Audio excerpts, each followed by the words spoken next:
अस्सलाम वालेकुम friends, welcome to किताब नगरी यूट्यूब चैनल। किताबों की खूबसूरत नगरी में आप सबको खुश आमदीद। मैं हूं मुगीरा काशिफ और आज आपके लिए लेकर आई हूं जन्नत ज़ेब के कलम से तहरीर करदा नावल ला फ़ानी इश्क की एपिसोड 29। एपिसोड को शुरू करने से पहले आप हमारी वीडियो को लाइक कर दीजिए, चैनल सब्सक्राइब कर दें और बेल आइकन ज़रूर प्रेस कर दें। तो चलें शुरू करते हैं। सुबह का सूरज सभी की ज़िंदगियों में एक नई किरण लेकर आया था। गुजरी रात जहाँ सुल्तान मेंशन में मौजूद हर शख्स के लिए हसीन थी, वहीं बेग हाउस में सिर्फ वो थी जिसकी सबसे भारी गुजरी। लेकिन गुजरी रात के हर लम्हे के साथ साथ वो अपने आप को कई हद तक संभाल चुकी थी और अब बुशरा बेगम के साथ यूं हशाश बशाश सी बारात की तैयारियों में मसरूफ थी जैसे रात कुछ हुआ ही ना हो। अच्छा हुआ तुम उठ गई, चलो अब जल्दी से नाश्ता करो, फिर तुम्हें पॉलर भी जाना है। किचन में खड़ी वो आज खुद अपने हाथों से जूबिया के लिए नाश्ता बना रही थी और उसके आने पर फौरन मुस्कुराते हुए उसने उसे कुर्सी पर बिठाया और उसका नाश्ता उसके सामने टेबल पर रखते हुए जल्दी में बोली, जो बड़ी गौर से उसके चेहरे और मुस्कुराहट को देख रही थी, जैसे कुछ तलाश कर रही हो। क्या हुआ, ऐसे क्यों देख रही हो? शुरू करो नाश्ता। उसके यूं खुद को गौर से देखने पर मेहरमा हंसती चाय कप में डालते हुए बोली, देख रही हूँ कल रात तक तो तुम्हारी तबीयत खराब थी, लेकिन अब देखकर ऐसा तो कुछ नहीं लग रहा। उसके मशकूक लहजे पर एक पल के लिए उसके हाथ रुके और फिर दोबारा नॉर्मल हुए उसने चाय का कप भी उसके सामने रखा। हाँ तो रात को खराब थी, अब थोड़ी। और वैसे भी बस हल्का सा सर दर्द था, नींद पूरी कर लेने पर खत्म हो गया। अब मैं बिल्कुल ठीक हूँ। इसलिए तुम मुझ पर गौर करने की बजाय अपना नाश्ता खत्म करो, क्योंकि ऑलरेडी तुम पॉलर के लिए लेट हो चुकी हो। अब जल्दी से नाश्ता खत्म करो, तब तक मैं तुम्हारे कपड़े गाड़ी में रखवा देती हूँ। जल्दी जल्दी में उसको सारी वजाहत देते हुए वो उसकी एक्स्ट्रा करती निगाहों से बचने की खातिर बहाना बनाकर किचन से बाहर निकल गई, जबकि पीछे जूबिया उसकी हरकतों और जल्दबाजी पर किसी गहरी सोच में मुब्तला हुई और नाश्ते की बजाय सिर्फ चाय पीते हुए मोबाइल पर किसी का नंबर मिलाने लगी। अस्सलाम वालेकुम। जी, मसरूफ़ तो नहीं आप? अनुषा, ये जुहान कहाँ है? पता नहीं भाभी, वो तो रात से घर नहीं आए। बोल रहे थे किसी ज़रूरी काम से जा रहे हैं। आपको कुछ कहना था? रात के लिए जुहान के कपड़ों को तैयार करते उसने आयरा को जवाब दिया, जो उसकी बात पर परेशान हुई। होना क्या, वो नाज को पॉलर जाना था, लेकिन खैर छोड़ो, अब अरमान खुद छोड़ आएगा उसे। तुम्हें तो नहीं जाना पॉलर? नहीं, मैं खुद रेडी हो जाऊंगी। चलो फिर तुम रेडी हो जाओ, मैं अरमान को कहती हूँ वो खुद ही ले जाए नाज को। हल्की सी मुस्कुराहट के साथ उसको तैयार होने का बोल वो वापस निकली और जल्दबाजी में सीढ़ियाँ उतरते हुए नीचे आने लगी कि छठी सीढ़ी पर पाँव रखते ही जल्दबाजी में उसका पाँव स्लिप हुआ, लेकिन इससे पहले वो गिरती के सच शुक्र था किसी ने उसे फौरन नीचे से पकड़ते हुए गिरने से बचाया। अरु यार, ध्यान से पागल हो गई हो क्या? आयरा बेटा। फारिस, जो पहले ही नीचे दामिर सुल्तान के साथ बैठा बातें कर रहा था, उसकी बेध्यानी और जल्दबाजी नोट करते हुए उसे टोकता कि उससे पहले ही उसका पाँव स्लिप हुआ, जिस पर वो फौरन तकरीबन भागते हुए फुर्ती से उसके पास पहुंचा और गिरने से बचाया। जबकि उसके भागने और आयरा के गिरने के डर से दामिर सुल्तान खुद भी परेशान हुए। ठीक हो तुम? एक बाजू से कंधों के गिर जबकि दूसरे से उसका हाथ पकड़े उसने एहतियात के साथ बाकी की सीढ़ियां उतारकर उसे नीचे लाया। आयरा बेटा, ठीक है आप? वो जो खुद भी गिरने से ज्यादा होने वाले नुकसान का सोचकर डरी थी, दामिर सुल्तान की फिक्र पर महज सर हिला गई। आयरा, क्या हुआ है आपको और ये चोट कैसे लगी? वो बदहवासी अभी कुछ बोलने के काबिल भी ना थी कि तभी बाहर से अंदर आता हाथ उसकी बदहवासी और फारिस के उसे यूं पकड़कर खड़े होने पर फौरन उसके करीब आकर फिक्रमंदी से पूछने लगा। जबकि करीब आते हुए उसने बाकायदा फारिस के हाथों से आयरा का हाथ खींच कर निकाला और उसके कंधों से उसका बाजू धकेल कर खुद उसके करीब हुआ, जो खौफ ज़्यादा से उसकी तरफ देखने लगी कि तभी उसकी निगाह उसके बाजू पर आई रगड़ पर पड़ी, जो शायद स्लिप होते वक्त रेलिंग से लग गई थी। आप डर क्यों रही हैं, मुझे बताएं। उसके डर, चोट और बदहवासी पर जैसे वो पागल दीवाना बेचैन हुआ। परेशान नहीं हो, सीढ़ियाँ उतरते हुए इसका पाँव स्लिप हो गया था, मगर शुक्र है अल्लाह का कोई नुकसान नहीं हुआ। उसकी बजाय फारिस ने जवाब दिया, मगर वो तो उसके स्लिप होने का सिर्फ सुनकर ही आपे से बाहर हुआ। गिरने वाली थी? मतलब ये चोट, आप ठीक हैं? कहीं और तो नहीं लगी? बताएं। मैं ठीक हूँ, हाथ कुछ नहीं हुआ। उसकी परेशानी और बेताबी पर जल्दी से उसके हाथों को पकड़ती हुई पुरसुकून करने लगी, जिसकी निगाहों में सुकून उतरने की बजाय जैसे मजीद बेचैनी उतरी। बैठे यहाँ। शुक्रिया। उसको सोफे पर बिठाने के बाद वो फारिस की तरफ मुड़ा और मशकूर हुए इसका शुक्रिया अदा किया, जो उसके शुक्रिया कहने पर हल्का सा मुस्कुरा दिया। इसकी ज़रूरत नहीं, आयरा मेरी भी दोस्त है, मैं भी नहीं चाहूँगा कभी उसे कुछ हो। एक नज़र उसको और एक हाथ को देखे उसने आसानियत से जवाब दिया, जिस पर आयरा धीमा सा मुस्कुराई, जबकि दामिर सुल्तान ने भी उसका शुक्रिया अदा किया और हाथ बस बेचैन निगाहों से उसके चेहरे को ही देखता रहा, जो अब काफ़ी रिलैक्स हो गई थी, वरना गिरने के खौफ ने उसे खुद भी अच्छा खासा खौफजदा कर दिया था। बारात का इंतजाम शहर के बहुत बड़े और आला मैरिज हॉल में किया गया था। लड़की वाले हैसियत में भले ही सुल्तानजादों से कम थे, मगर उनके मयार पर उतरने की खातिर उन लोगों ने कोई कसर बाकी नहीं छोड़ी थी। लड़की वाले और उनके तमाम मेहमान बहुत पहले ही हॉल में तशरीफ़ ला चुके थे। अब बस बारात के आने की देर थी, जिसका इंतजार सभी को बेसब्री से था। शुक्र है तुम लोग आ गए। अरशान ने कॉल की थी कि वो लोग भी बारात लेकर निकल चुके हैं। जुबिया कहाँ है? उसको बैठा दिया रूम में? वो अभी पॉलर से सीधा हॉल में आई थी कि बुशरा बेगम फ़ौरन उसके पास आते हुए बताने लगी और जुबिया के बारे में भी पूछा, क्योंकि मेहरमा और जुबिया दोनों एक साथ हॉल में पहुंचने वाली थी। अभी तो सिर्फ मैं आई हूँ, जुबी को अभी मेकअप कुछ बाकी रहता था, इसलिए वो थोड़ी देर तक आ जाएगी। क्या जूबिया अभी तक तैयार नहीं हुई? एक कि तुम लड़कियां, अगर तुम्हारे बाबा को पता चला ना कि बारात पहुंचने वाली है और जूबिया अभी तक हॉल में नहीं पहुंची तो जानती हो कितना गुस्सा करेंगे। जूबिया के अब तक हॉल में ना पहुंचने पर बुशरा बेगम दबे दबे गुस्से से बोली, क्योंकि थोड़ी देर में बारात आ जाती और ऐसे में दुल्हन ही मौजूद ना हो तो मायूब लगता था। ओहो अम्मी, आप इतना परेशान क्यों हो रही हैं? अभी बारात आनी है, आ नहीं गई जो आप इतना हाइपर हो रही हैं। और बेफिक्र रहें, वो थोड़ी देर में पहुंच जाएगी। बस एक आखिरी टचअप देना बाकी था। अल्लाह करे आ जाए, वरना तुम्हारे बाबा से बुरा कोई नहीं होने वाला। अच्छा परेशान नहीं हो, मैं ज़रा बारात के इस्तकबाल की तैयारियां देख लूँ। तब तक आप प्लीज़ मेहमानों के पास जाएं। उन्हें मेहमानों के पास जाने का बोल वो खुद ब्राइडल रूम की तरफ चली गई ताकि इस्तकबाल की तैयारियां देख सके, जो वो घर से निकलने से पहले ही अपनी कज़न्स को समझा कर निकली थी। घर के सभी लोग बारात लेकर निकल चुके थे, लेकिन वो सिर्फ उसके इंतज़ार में अभी तक घर में मौजूद थी, क्योंकि उसकी खास तलकीन थी कि उसके साथ ही हॉल में जाएगी। इसलिए वो खुद तो अपनी तैयारी मुकम्मल कर चुकी थी, मगर देर बस उसकी थी जो दोपहर से गायब अब नजर आ रहा था। बारात के फंक्शन के लिए उन सभी ने मेहरमा की फरमाइश पर अपने अपने शौहरों के फेवरेट कलर की साड़ी ज़ेबतन की हुई थी। आयरा ब्लू, दुआ और नाज ने ब्लैक, अनुषा ने सी ग्रीन, जबकि मेहरमा ने खुद बोल्ड रेड कलर की शिफॉन की साड़ियाँ ज़ेबतन की हुई थीं। शुक्र है आप आ गए। एक तो मुझे आपकी समझ नहीं आती हाथ कि यूँ अचानक आप कहाँ गायब हो जाते हैं। उसको आता देख वो फ़ौरन गुस्से से खड़ी होती खालिस बीवियों वाले अंदाज में बोली, जबकि उसकी डांट से ज़्यादा उसके वजूद की गहराइयों में उतरा। नीले रंग की शिफॉन की साड़ी में फुल ब्लाउज के साथ आज उसने बाल को कर्ल करके कुछ आगे कंधे और बाकी कमर पर खुले छोड़े हुए थे। कानों में डायमंड के बहुत प्यारे से टॉप्स और गले में नेकलेस पहना हुआ था। कलाइयों में वेलवेट की हम रंग चूड़ियाँ, नाक में पहनी नोज पिन और लाइट से मेकअप में गुस्सा करती वो आज उसे हर बार से ज़्यादा हसीन और जानलेवा लगी। ये उसकी मोहब्बत का असर था, ये ममता के रूप कि वो दिन ब दिन और भी ज़्यादा हसीन होती जा रही थी। आप यहाँ क्यों रुक गए? जाएं, तैयार हो जाकर। उसे उसे यूं ही दरवाजे पर टिका देख अब वो गुस्से से बोलते उसके करीब आई कि अंदर आने के बजाय उल्टा हाथ ने उसे बाजू से खींचकर अपने नज़दीक किया और दोनों हाथ उसकी कमर पर बांध उसकी सांसों पर काबिज हुआ। कई लम्हे यूं ही वो उसकी सांसों से अपनी सांसों को महकाए, रुख पलटकर उसे दरवाजे के साथ पिन करता मजीद उसके करीब हुआ और उसके साथ अपने हाथ उसके हाथों में उलझाए अपने लम्स में शिद्दत पैदा की। जबकि उसकी हरकत पर आया का गुस्सा तो जैसे मिनटों में हवा हुआ। अब उसके चेहरे पर गुस्सा नहीं बल्कि उसके लम्स पर शर्मो हया की सुर्खी फैली हुई थी। हाथ होंठों के बाद उसके लबों को गर्दन और उससे नीचे तक का फासला तय करते महसूस कर उसकी जान हवा हुई। उसके तेवर तो जैसे कुछ और ही थे, जिस पर वो फौरन उसे रोकने की खातिर बोली, मगर वो तो जैसे अपनी ही खुदी में मगन उसकी साड़ी का पल्लू नीचे गिरा चुका था, जिस पर अब सही मानों में आ रहा कि हवास सलब हुए। हाथ क्या कर रहे हैं? हमें जाना है। मुझे कहीं नहीं जाना फिलहाल। मुझे आप चाहिए, इसलिए चुप हो जाएं। साफ लफ्ज़ों में उसको मना कर उसने खामोश रहने का कहा, क्योंकि उसकी मज़ाहिमत उसके मूड को ख़राब कर रही थी। लेकिन हाथ सब भूल जाएं, सिर्फ मुझे महसूस करें और कुछ नहीं। उसके होंठों पर उंगली रखकर खामोश कराए वो खुमार आलूद लहजे में बोलता उसे बाहों में उठाकर बेड के पास आया और एहतियात से लिटाए खुद अपनी शर्ट के बटन्स खोलने लगा, जबकि वो उसके इरादों पर घबराए कुछ कह भी ना पाई कि कहीं उसका मूड ही ख़राब ना हो जाए। कुछ ही देर बाद बैंड बाजों के साथ बारात हॉल में पहुंच चुकी थी, जिसका इस्तकबाल नवीद साहब, उनके भाई और मेहरमा के मामू ने मिलकर बहुत अच्छे से किया। जिसके बाद फैज़ान, जुहान, अरशान और अरमान की हमराही जाकर पूरी शान के साथ स्टेज पर बरजमान हुआ। सब कुछ ठीक था, लेकिन जो बात परेशान कुन थी वो थी अभी तक जूबिया का हॉल में ना पहुंचना। मेहरमा कहाँ रह गई है? जूबिया अभी तक आई क्यों नहीं? तुम्हारे बाबा और सभी मेहमान उसका इंतजार कर रहे हैं।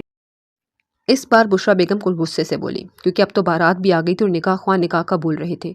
मगर निकाह खाक होता, यहाँ तो दुल्हन ही अब तक गैर हाजिर थी। मैं कॉल तो कर रही हूँ अम्मी, पर वो उठा नहीं रही। बार बार उसका नंबर ट्राई करती इस बार मेहरमा खुद भी कुछ परेशान हुई, क्योंकि आधे घंटे पहले उसने बोला था कि वो निकल चुकी है, जिसकी बिना पर अब तक तो पहुंच जाना चाहिए था, लेकिन अभी तक उसका ना आना उसे भी परेशान कर रहा था।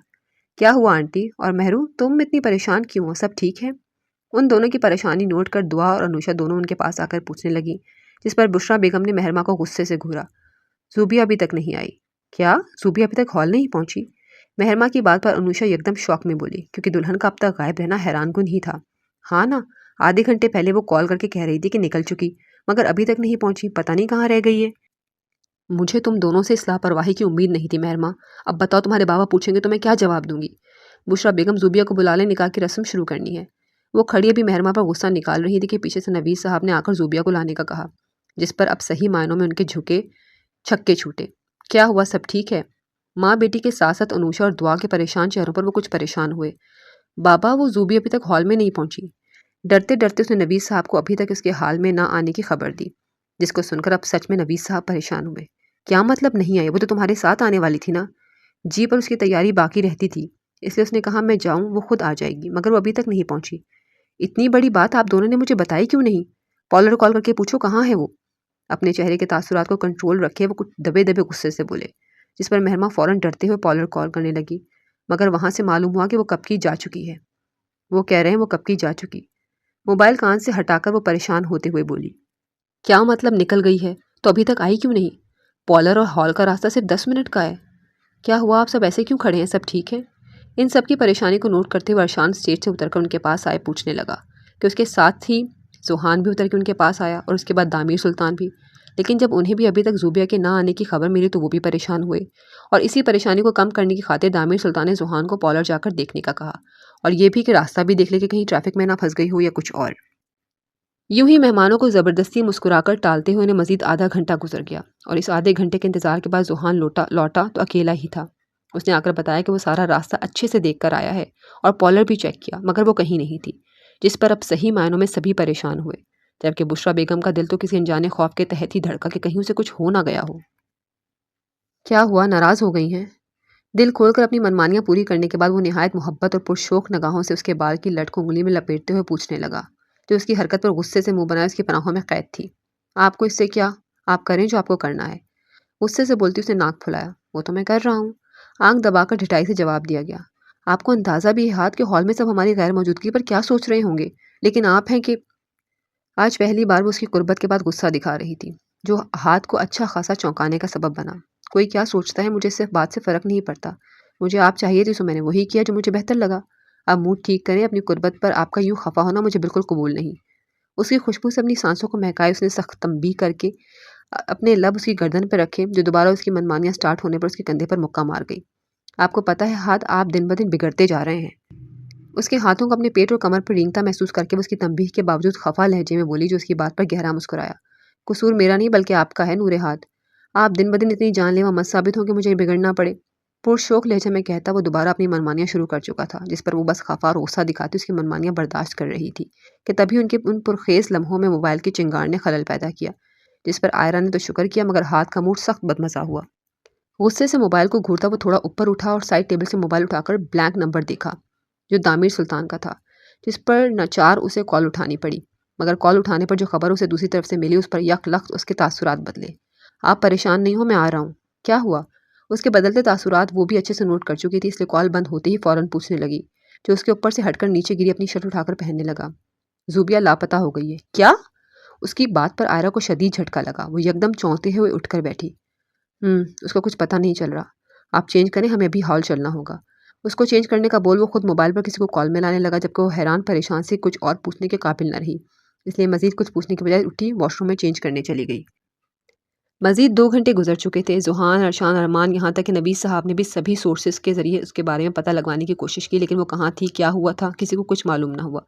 वहीं दूसरी तरफ पूरे हॉल में यूँ उनका देर करना कई चमगोइयाँ पैदा कर गया था। सभी के परेशान चेहरे और बड़बड़ाहट मेहमानों को मशकूक बना रही थी। बुशरा बेगम का तो रो रो कर बुरा हाल था, जबकि इसी तरह महरमा, दुआ, अनुषा और बाकी सभी का भी परेशानी से बुरा हाल था। वो पांचों भाई अपनी हर मुमकिन कोशिश करते हुए पता लगवाने की कोशिश कर रहे थे, मगर ऐसा लग रहा था जैसे ज़ूबिया का नामो निशान तक दुनिया से गायब हो चुका हो। जब काफ़ी देर उसका कोई सुराग नहीं मिला तो लोगों की बातों और घर की इज्जत बचाने की खातिर हाद ने नबीब साहब को मशवरा दिया कि फ़िलहाल यही बेहतर है कि बात संभालने की खातिर फैज़ान का निकाह महरमा से करवा दिया जाए। जिस पर एक बार तो सभी उसकी बात पर हैरान हुए, मगर जब हालात देखे तो उन्हें यही बेहतर लगा, क्योंकि लोग जहाँ उनके हक़ में थे वहीं उनके बारे में बातें भी कर रहे थे। लेकिन जब ये बात महरमा को मालूम हुई कि वो सब उसका निकाह फैज़ान से करवाना चाहते हैं, तो उसने साफ साफ इनकार कर दिया कि वो ऐसा नहीं करेगी। जिस पर बुशरा बेगम ने उसे वास्ता दिया कि अपने बाप की इज़्ज़त रख ले, वरना मेहमान ना सिर्फ उनकी रुसवाई बल्कि ज़ूबिया की इज़्ज़त भी तार तार कर देंगे। जिस पर मजबूरन उसे मानना पड़ा। इजाब व कबूल के बाद दस्तखत करने की बारी आई तो उसके जज्बात यकलख्त बदले। दिल खुश नहीं था, बल्कि ये सोचकर मलामत कर रहा था कि जिस जगह को वो पुर करने वाली है वो चंद घंटों पहले उसकी बहन की थी। उसे उसकी मनचाही मोहब्बत मिल गई थी, मगर इस मनचाही मोहब्बत के बावजूद दिल खुश नहीं था। एहसासात गमगीन थे। न जाने उसकी बहन कहाँ थी, किस हाल में थी, कुछ मालूम नहीं था, लेकिन उसकी गैर मौजूदगी में उसका हक उसे दे दिया गया था। अंदर वो खुद से जूझ रही थी, जबकि बाहर स्टेज पर इजाब कबूल करते हुए फैज़ान के एहसासात भी बिल्कुल बेतासुर थे। उसके दिल में कोई एहसास नहीं था। बेतासुर से तासुरात के साथ उसने महरमा को ताहयात अपनी शरीक हयात कबूल करके घर की इज्जत तो बचा ली थी, मगर जो एहसास उसके ज़ूबिया के लिए थे वो तो जैसे उभरने से पहले ही बेमौत मारे गए। वो सभी निकाह की रस्म अदा होने के बाद एक दूसरे को परेशानी में मुबारकबाद दे रहे थे कि तभी नबीस साहब की मोबाइल पर कॉल आई। जी मैं ही हूँ। क्या? कौन से हॉस्पिटल? अच्छा ठीक है, मैं आ रहा हूँ। क्या हुआ बेग साहब? उनकी कॉल बंद होने पर दामिर सुल्तान ने फ़ौरन पूछा, जबकि बाकी सभी भी उनकी तरफ मुतवज्जो हुए। हॉस्पिटल से कॉल थी। ज़ोबिया हॉस्पिटल में है, मुझे फ़ौरन जाना होगा। क्या? क्या हुआ है मेरी बच्ची को? वो ठीक तो है? उनकी बात सुनकर बुशरा बेगम का दिल हौला। वो फ़ौरन उनके पास आती परेशानी और बेताबी से पूछने लगी, पता नहीं बुशरा, ये तो जाकर ही मालूम होगा, चलो जल्दी। बुशरा बेगम को जवाब देते वो फ़ौरन बाहर निकले, जिस पर हाद ने जुहान को उनके साथ जाने का इशारा किया, जबकि बाकी सब फिलहाल वहीं मेहमानों की खातिर रुके। हॉस्पिटल पहुंचते ही बुशरा बेगम ने जी भरकर उसे अपने गले से लगाकर अपनी ममता को सुकून पहुंचाया। उसे ज़्यादा चोटें नहीं लगीं, बस सर पर और बाजू पर फ्रैक्चर आया था और कुछ कमज़ोरी थी। बाकी खुदा का शुक्र था कि कोई जानी नुकसान नहीं हुआ। अम्मी, मैं बिल्कुल ठीक हूँ, आप क्यों रो रही हैं इतना? अपनी सलामती के बावजूद उनके इतना रोने पर वो नकाहत ज़दा आवाज़ में बोली, रो नहीं तो और क्या करूँ, जानती भी हो मैं कितना परेशान हो गई थी। खुदा जाने कैसे कैसे वसवसे दिल को हौला रहे थे। अगर तुम्हें कुछ हो जाता, खुदा ना खास्ता कोई बुरा नुकसान होता, तो बताओ मैं क्या करती? ममता भरे अंदाज में उसका माथा चूमते हुए उसे अपने दिल का डर बताने लगी, जिस पर वो तकलीफ के बायस हल्का सा मुस्कुराई। मैं जानती हूँ आप सब परेशान हो गए होंगे, लेकिन देखें अब मैं बिल्कुल ठीक हूँ और कुछ नहीं हुआ मुझे, इसलिए रोएं मत। उनके हाथ पर हाथ रख उसने उन्हें रिलैक्स करना चाहा। लेकिन जुबिया बेटा, ये सब हुआ कैसे? और आप हाईवे वाली साइड पर क्या करने गई थी? आपको तो हॉल में पहुंचना था। अब की बार सवाल नबीस साहब की तरफ से आया, क्योंकि हॉल का रास्ता अलग था, लेकिन उसकी कार का एक्सीडेंट दूसरी साइड पर हुआ था और यही बात उन्हें परेशान कर रही थी कि वो उस तरफ क्या करने गई। गलती मेरी थी बाबा, गलती मेरी थी बाबा, वो मैं अपना जूता और पर्स घर भूल गई थी, तो वो वही लेने की खातिर हॉल जाने से पहले मैं घर गई। लेकिन वापसी पर इतनी ज़्यादा ट्रैफिक हो गई थी कि ड्राइवर को दूसरा रूट लेना पड़ा, और वही जब हम टर्न करने लगे थे, अचानक दूसरी साइड की कार हमारी कार से टकरा गई। और फिर ये सब, जब मुझे होश आया तो मैं हॉस्पिटल में थी। डॉक्टर्स ने मुझसे मेरी इन्फॉर्मेशन पूछी तो मैंने आपका बताया। पूरी बात हर्फ ब हर्फ उसने उन दोनों को तफसील से बताई, जिस पर वो दोनों बस इस बात का शुक्र अदा कर रहे थे कि उनकी बेटी को कुछ नहीं हुआ। बाबा, वो ड्राइव, फिक्रमंद निगाहों से उसने ड्राइवर का पूछा, क्योंकि जान तो उस बेचारे की भी खतरे में थी। फिक्र नहीं करो बेटा, वो ठीक है, बस हल्की सी चोट आई है, शुक्र है अल्लाह का। लेकिन उनके महरूम कहाँ है और बाकी सब? खुदा का शुक्र अदा करने के बाद उसका ध्यान महरमा की गैर मौजूदगी पर गया, जबकि उसके पूछने पर उन दोनों मियाँ बीवी ने परेशानी से एक दूसरे की तरफ देखा। बेटा वो क्या हुआ अम्मी, सब ठीक है? उनकी हिचकिचाहट पर वो परेशान हुई, जिस पर बुशरा बेगम ने दिल बड़ा करते हुए सब बता दिया कि कैसे उसके लापता होने पर लोगों की बातों से बचने और बात संभालने की खातिर उन्होंने महरमा और फैज़ान का निकाह करवा दिया। जिसको सुनकर पहले तो वो साकित हुई, लेकिन फिर बिना कुछ बोले ही चुपचाप लेट गई। उसके यूं खामोश हुए होने पर बुशरा बेगम ने परेशानी से नबीस साहब को देखा, जिन्होंने आंखों के इशारे से उसे बेफिक्र रहने का कहा, जो उसका हाथ पकड़कर बस चुप रही। हॉल का सारा काम खैर असलूबी से निपटाने के बाद वो सभी हॉस्पिटल आकर ज़ूबिया को देख चुके थे, मगर वो दवाइयों के ज़ेर असर सो रही थी, जिस पर सभी सुबह उसकी खैरियत दरियाफ्त करने का सोच वापस चले आए। मेहरमा ने वहाँ रुकना चाहा, मगर बुशरा बेगम ने उसे उन लोगों के साथ ही वापस भेज दिया, और अब घर वापस आकर रात ज़्यादा होने की वजह से वो सभी अपने अपने कमरों में चले गए, जबकि दुआ और अनोशा दोनों उसे काफ़ी ज़्यादा तसल्ली देते हुए फैज़ान के कमरे में बिठाकर गई थी। मगर उनके जाते ही वो बेड से उठ गई और अब खड़ी पूरे कमरे की डेकोरेशन को देख रही थी। पूरा कमरा बहुत ही खूबसूरती के साथ सजाया गया था, मगर अफसोस कि ये सारी सजावट उसकी बहन के लिए थी, जो अब उसके हिस्से में आई थी। पूरे कमरे की सजावट और दिल की अजीब हालत पर खड़ी न जाने वो क्या सोच रही थी कि उसकी सोच का महवर दरवाज़ा बंद होने की आवाज़ पर टूटा।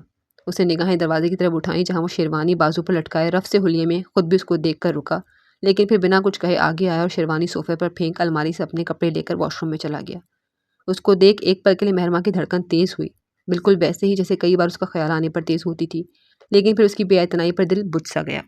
तकरीबन आधे घंटे बाद वो फ्रेश होकर बाहर आया तो उसे अब भी वहीं खड़े पाया, जिस पर फैज़ान हैरान तो हुआ मगर बोला कुछ नहीं, और फिर यूं ही अपने बाल टॉवल से खुश करने के बाद उसके पास आया, जो उंगलियां मरोड़ती ऐसे थमकर खड़ी थी जैसे कोई सज़ा मिली हो। उसके करीब आए वो खामोश निगाहों से उसके नक्श नक्श को देखने लगा, जबकि वो उसके खुद को यूं देखने पर कन्फ्यूज़ हुई। घनी पलकों तले छुपी बड़ी बड़ी मोटी आंखें, जिन पर स्मोकिंग मेकअप हुआ था, पतली सी नाक, कटावदार लब जो सुर्ख रंग की लिपस्टिक से रंगे हुए थे, रुखसारों पर ब्लशिंग की सुर्खी थी या शर्म की, ये मालूम ना हो सका। दरमियानी साइज़ के वजूद पर सजी सुर्ख रंग की साड़ी वो देखने में काफ़ी ज़्यादा खूबसूरत थी, लेकिन फैज़ान सुल्तान का इंतखाब वो तो नहीं थी। उसने तो ज़ूबिया का इंतखाब किया था, मगर किस्मत ने उसे उसका इंतखाब नहीं बल्कि अपना इंतखाब उसकी किस्मत में लिख दिया था। वो फैज़ान से कद में ज़्यादा छोटी नहीं थी, बल्कि उसके कंधों से 1 इंच ऊंची थी, जबकि ज़ूबिया कद में उसके कंधों से नीचे तक थी। बगौर उसका मुकम्मल जायज़ा लेने के बाद उसने सर झटक कर एक गहरा सांस लिया और बिना कुछ कहे पलट कर बेड की तरफ आया और तकिया उठाकर सोफे पर आकर लेट गया, जबकि वो जो उसके देखने पर कंफ्यूज हो गई थी, अब दोबारा उसके बिना कुछ कहे खामोशी से लेट जाने पर रंजीदा हुई। जाकर बेड के किनारे पर बैठ गई। वो दोनों कमरे में मौजूद थे, लेकिन कमरे में उनकी सांसों के अलावा और कोई आवाज़ नहीं थी। बिल्कुल खामोशी थी। इस खामोशी को ना तो फैज़ान ने तोड़ने की कोशिश की और ना ही महरमा में हिम्मत थी कि कुछ कह पाती। वो दोनों आज अपनी ज़िंदगी के हुए इस फैसले पर हैरान थे, जिस फैसले ने पल में उन्हें एक नए और मजबूत रिश्ते में बांध दिया था। आज का दिन कितना बुरा था नामान, सब कितना परेशान थे। ज़ूबी आपी की गैर मौजूदगी और फिर फैज़ान भाई और महरमा आपी का निकाह अचानक हो जाना सब कितना अजीब था। उसकी शर्ट के बटन के साथ खेलती वो आज के दिन के बारे में सोचती हुई कुछ अफसुर्दा हुई, जबकि उस सब के बारे में सोचता वो खुद भी कुछ परेशान था। अजीब तो था, लेकिन खैर हो सकता है इसी में खुदा की कोई रजामंदी हो। उसके बालों में प्यार से उंगलियां चलाए वो सबको खुदा की मर्जी पर छोड़ गया। वो सब तो ठीक है, लेकिन आप जानते हैं आज जो कुछ हुआ उस सब के बाद मुझे ऐसा लग रहा है जैसे ये सब किसी नॉवल की स्टोरी हो। मतलब यूँ शादी वाले दिन दुल्हन का बदल जाना कितना एक्साइटेड है ना। पता है हमने एक नॉवल पढ़ा था, उसमें भी ऐसे ही बारात वाले दिन दुल्हन बदल गई थी। मगर फ़र्क सिर्फ ये था कि ज़ूबी आपी का एक्सीडेंट हो गया, जबकि नॉवल में लड़की भाग गई थी। तो घर वालों ने दूसरी बहन के साथ हीरो की शादी कर दी और देखें महरमा आपी के साथ भी वही हुआ। सर ऊपर उठाकर उसकी तरफ देखती वो एक्साइटमेंट में आज के हुए हादसे को अपने नॉवल के साथ मिला गई, जबकि अरमान उसकी हर बात में नॉवल को बीच में लाने पर सिर्फ गहरा सांस ले सका, क्योंकि जब से वो नॉवल पढ़ना शुरू हुई थी उसकी हर बात नॉवल से शुरू होकर उसी पर ख़त्म हो जाती थी, जिस पर सबसे ज़्यादा चिड़ अरमान को होती, क्योंकि वो खाली पढ़ती नहीं बल्कि प्रॉपरली जो कुछ नॉवल में होता हर्फ पर हर्फ उसे भी बताती थी, जिसको सुनने के अलावा उस बेचारे